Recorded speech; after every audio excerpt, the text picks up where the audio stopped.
introduction to the word word, I want to turn this into a fun learning. And the object of this video is not to just rush to get to the end. Ideally, if you get another person, maybe get 2 cups of coffee or 2 glasses of wine, and to be able to watch the segment, maybe 1 or 2, 3 minutes, watch it, stop it, take a sip, and then chat, and then move on to the next one and repeat. So again, don't just rush through it. The idea is you want to internalize, it's going to be the play on word with the word word. So here we are with the play on word with the word word. You'll notice behind me we have the 10 Commandments. They're also known as the Decalogue. We get the word deca, decade, 10, and log, we get the word word. So literally the 10 words, or you could say the 10 statements that God made.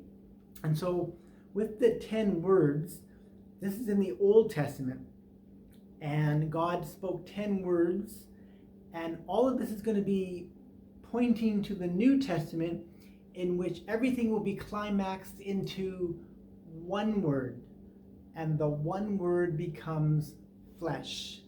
So you begin with 10 words written in stone, and then the 10 words are going to be climaxed into the one word that becomes flesh.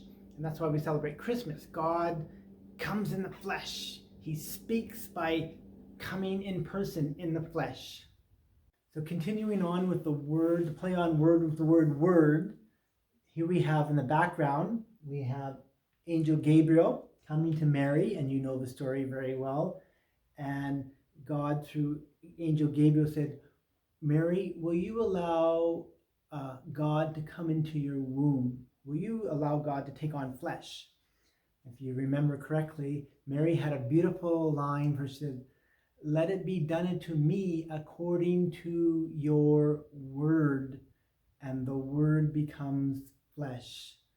God just says the word and it is. When God speaks, he says, let there be light, and there's light. Let me take on flesh, and Mary takes on flesh for God. This is my body, and it is his body.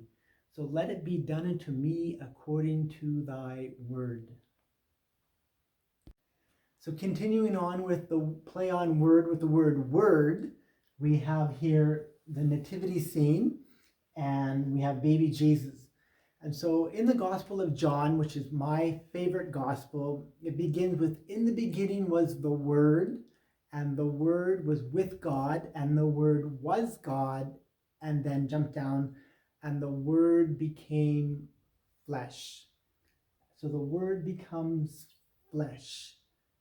God takes on humanity. The Word becomes flesh. And so it's not God speaking by verbally or written down on a piece of paper or written in stone. It's the Word made flesh. God comes in the flesh and says, here I am. So continuing on with a play on word with the word word, I have here behind me Jesus who's writing in the sand. So I have a question. Why did Jesus have 4 people write a gospel? That is 4 people writing words about Jesus, who is the Word made flesh. So my question would be, why would you get 4 other people to do writing for you? Why didn't you write the gospel yourself, Jesus? Because now we have 4 gospels, and we could be fighting against which is which and who said what. Whereas if you wrote the gospel, Jesus, then everything would be clear, right? So why didn't you write a gospel? In fact, Jesus didn't write anything except for, all we know is that he wrote in the sand, and we don't even know what he wrote. So God, why didn't Jesus write a gospel? Well, what you want to figure out is that Jesus doesn't need to write in ink or in whatever stone, because Jesus is the Word, the living Word. So he doesn't have to write anything down. His flesh speaks. So for him to write about himself is kind of redundant, because he says, I'm here in the flesh. I mean, I can have people write down things about me, but I'm the Word itself.